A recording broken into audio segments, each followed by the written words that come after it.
14 Nagaland Legislative Assembly la second session second day aji September 12 9:30 am shuru grina 3:30 pm tak chaise aro ajila session de alag alag issues la upor de kota kurise. Most important was urban local bodies election la upor de kota kurise aro members kan bra participate kurise. Itu la topic luina solhotono kruse aro hekani jakalo barabi participation la vi diki paise.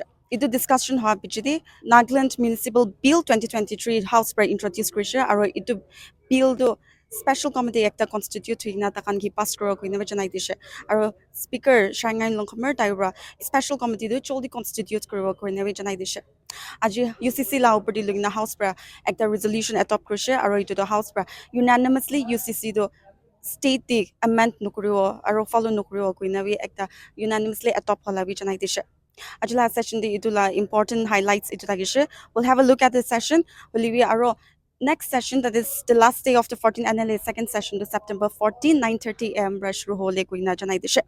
let's have a look at the highlight of the day. Not giving right to women in the decision-making body is against human rights. It's against a universal human right. It's against equality. But that is the thing that indigenous community all over the world face. There's always a struggle between the universal human rights versus cultural relativism. Culture has two sides in human rights aspect. It can be a reason for human rights violation, but it can also protect human rights. There are many practices and norms in society that discriminates against women, and it is justified by culture, religion, and tradition. And that is why the United Nations, on the Committee on All Forms of Discrimination Against Women, contains that the national effort the state should take to maintain gender equality. And Article 2F of CEDAW mentions for states to take all appropriate measures, including legislation, to modify or abolish existing laws, regulations, customs, and practices which constitute discrimination against women. My question is, if Naga women were never allowed to take part in customary institution of decision making, then this alone is a sufficient reason to give reservation. I rise up to say a few things on territory person reservation. Today, when we have come to this day, after a long, long time, I just want to say, I feel I should say thank you to three groups of people here. The first is the central leaders who framed the policy that 33% should be there. And the second thing is that the second group is that the NMA, Naga Mothers Association, for heralding the news to the women of Nagaland. Actually, and the third is the Naga men. But actually, I would say something here. The first news came about 33% reservation was that a Sema woman went to court in 2006 and asking why 33% reservation was not enacted in the municipal council.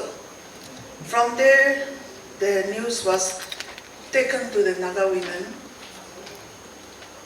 with the State Women Commission, NMA Naga Mothers Association, NWO, What's Our Women, and all Naga women came to know about the presence of 33% women reservation. And then all the women agreed that our Article 371A should not be disturbed.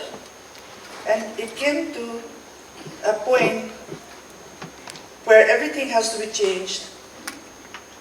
And our men today, our menfolk,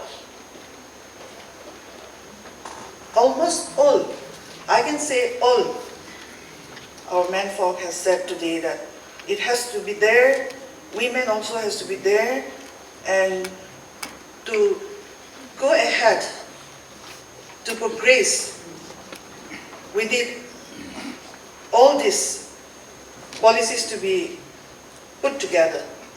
So the 33% women reservation is also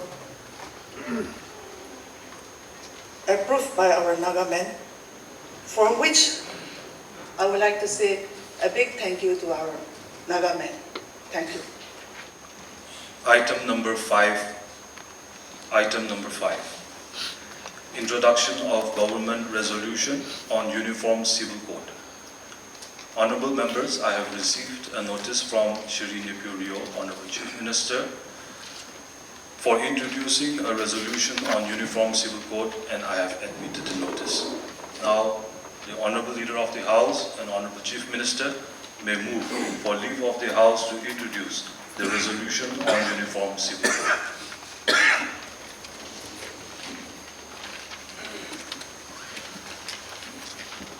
Speaker, sir, I beg to introduce the resolution on Uniform Civil Code UCC.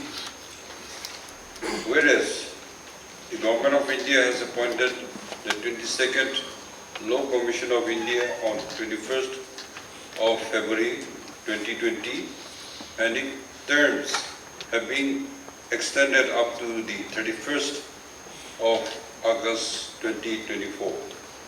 And whereas the 22nd Law Commission of India has issued a public notice on 14th June 2023 inviting views and ideas from all stakeholders on the subject matter of having a uniform civil code throughout India.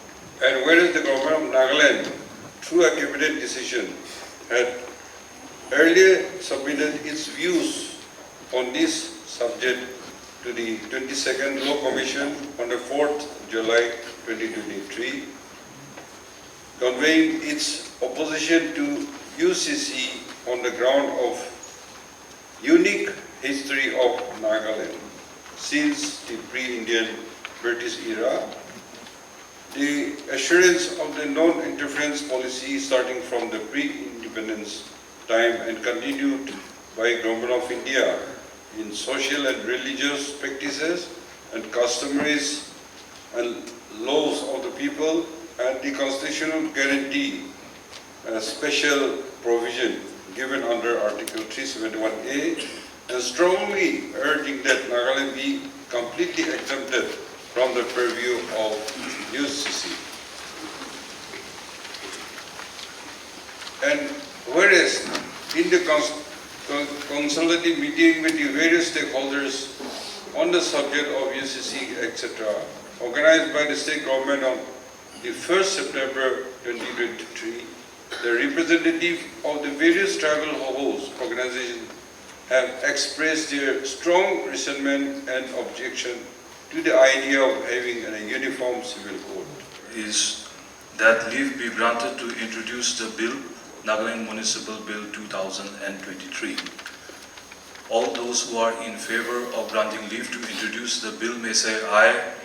Aye. Those against may say no. The ayes have it. The ayes have it. The motion for leave to introduce the bill is granted.